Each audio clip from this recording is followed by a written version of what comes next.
Hello, good morning. আজকে আমার recipe হলো আলু পটল আর পনির দিয়ে অসাধারণ টেস্টি একটা রেসিপি বানাবো। আলু পটলের ডালনা, তার সঙ্গে পনির থাকবে। সম্পূর্ণ নিরামিষ বানাবো। এখানে আমি পেন বসিয়ে দিয়েছি। পেনের মধ্যে দিয়েছি একটু সর্ষের তেল আর দিয়েছি একটু নুন আর হলদি পাউডার। আমি পটলগুলোকে ধুয়ে পরিষ্কার করে কেটে নিয়েছি, আর এদিকে আলুটাও আমি কেটে একটু ভাপ দিয়ে নিয়েছি। তো আলুটা ভেজে নিচ্ছি আমি। 70% মতো আমি ভেজে নিব, আর বাকিটা তো রান্নাতে হয়ে যাবে। নিরামিষের দিনে এই ধরনের রেসিপি খেতে খুব ভালো লাগে। লুচি, পরাটা, নান, ফ্রাইড রাইস, প্লেন রাইস সবার সঙ্গে খুব ভালো লাগবে খেতে। হেভি টেস্টি একটা রেসিপি। তো আলুটা ভাজা হয়ে গেছে, এবার আমি আলুটা উঠিয়ে নিলাম। ওখানে তেল আছে, ওই তেলের মধ্যে আবার পটলগুলোকে ভেজে নিব।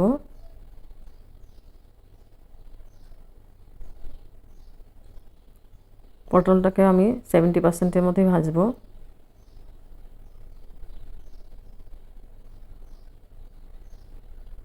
পটলটা দিয়ে আমি একটু নাড়াচাড়া করে দিব, তারপরে আমি ঢেকে দিব, তাহলে তাড়াতাড়ি সেদ্ধ হয়ে যাবে।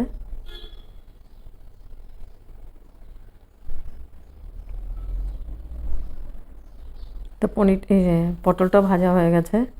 এবার পটলটাকে আমি উঠিয়ে নিব। আর পনিরটা ভেজে নিয়েছে হালকা করে, ওটা না স্কিপ হয়ে গেছে। তারপরে আমি পেনের মধ্যে দিয়েছি সর্ষের তেল, আর ফোড়ন দিয়েছি আমি গোটা গরম মশলা, এলাচি আছে 3টে, আর দারচিনি আর সাদা জিরে। ফোড়নটাকে আমি খুব ভালো করে ভেজে নিচ্ছি। আর এখানে আমি পেস্ট করে দিয়েছি টমেটো, বড় সাইজের একটা আছে, আদা আর কাঁচা লঙ্কা একসঙ্গে পেস্ট করেছি। সম্পূর্ণ নিরামিষ হবে। তারপরে মশলাটাকে খুব ভালো করে কষিয়ে আমি একটু জল দিয়ে দিলাম। জলটা দিয়ে আবার ভালো করে কষিয়ে নিব।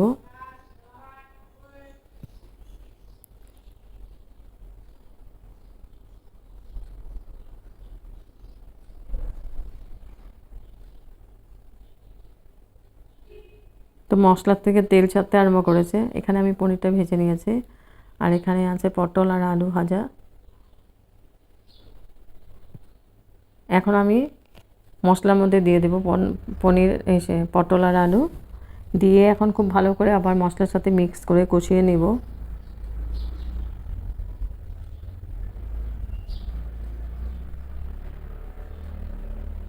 যত কষানো যাবে তত টেস্টটা ভালো হবে। আর তেল কিন্তু একদম সামান্য পরিমাণে দিয়েছি আমি, যেহেতু আলু আর পটলটা ভেজে নিয়েছে আগে।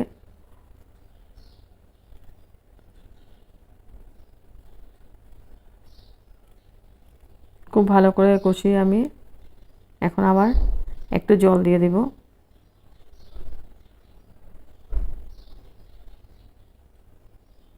জলটা দিয়ে আমি গ্রেভির জন্য জল দিয়ে দিলাম। জলটা দিয়ে আমি খুব ভালো করে আবার মিক্স করে দিব। খুব ভালোভাবে আমি 5 মিনিট 6 মিনিটের মতো কষিয়ে নিয়েছি। তারপরে জলটা দিয়ে দিলাম। জলটা দিয়ে আমি খুব ভালো করে মিক্স করে দিয়েছি। এখন আমি ঢেকে দিব আবার 5 মিনিটের জন্য। বাকি 70% আর সেদ্ধ ছিল, আর এখন ঢেকে দিলে আবার ফটাফট সেদ্ধ হয়ে যাবে। এখন দিলাম মিষ্টির জন্য মধু। নিরামিষ সবজিতে মিষ্টি দিলে ভালো লাগে, আর মিষ্টির জন্য আমি মধুটাই ইউজ করেছি।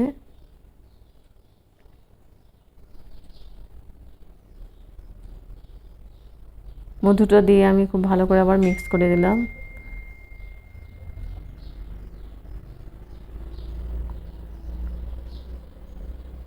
তো গ্রেভিটা প্রায় হয়ে গেছে।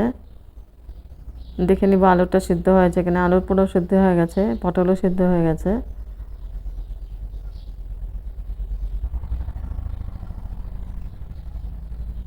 এখন আমি পনিরগুলো দিয়ে দেব।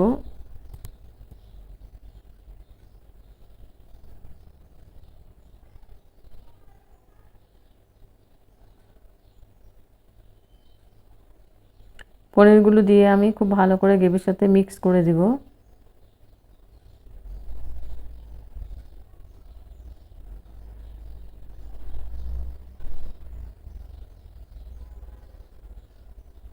দেখতে যেমন কালারটা সুন্দর হয়েছে, খেতে তেমন টেস্টি হয়েছিল।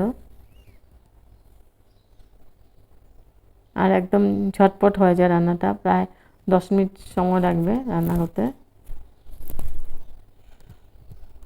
এখন আমি লাস্টে দিয়ে দিচ্ছি গরম মশলা পাউডার, আর দিয়ে দেবো 1 চামচের মতো ঘি।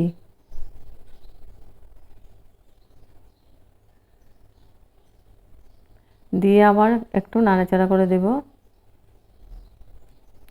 আর স্টিমটা আমি বাড়িয়ে দেব।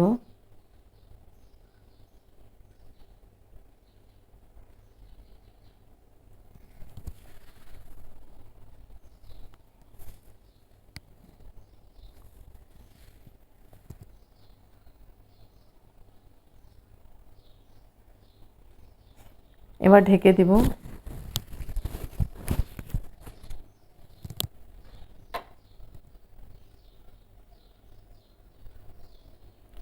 ঢেকে আমি স্টিমটা বাড়িয়ে দিয়েছিলাম। হয়ে গেছে আমার, এবার গ্যাস অফ করে দিব। এতটুকু গ্রেভি লাগবে, তারপরে টেনে যাবে গ্রেভিটা, আবার একটু টেনে যাবে ঠান্ডা হলে পরে। এখন আমি ঢেকে গ্যাস অফ করে দিব।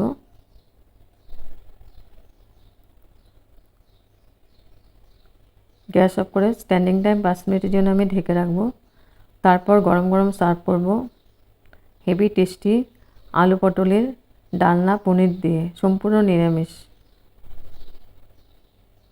গরম গরম ভাতের সঙ্গে খেতে খুব ভালো লাগবে খেতে।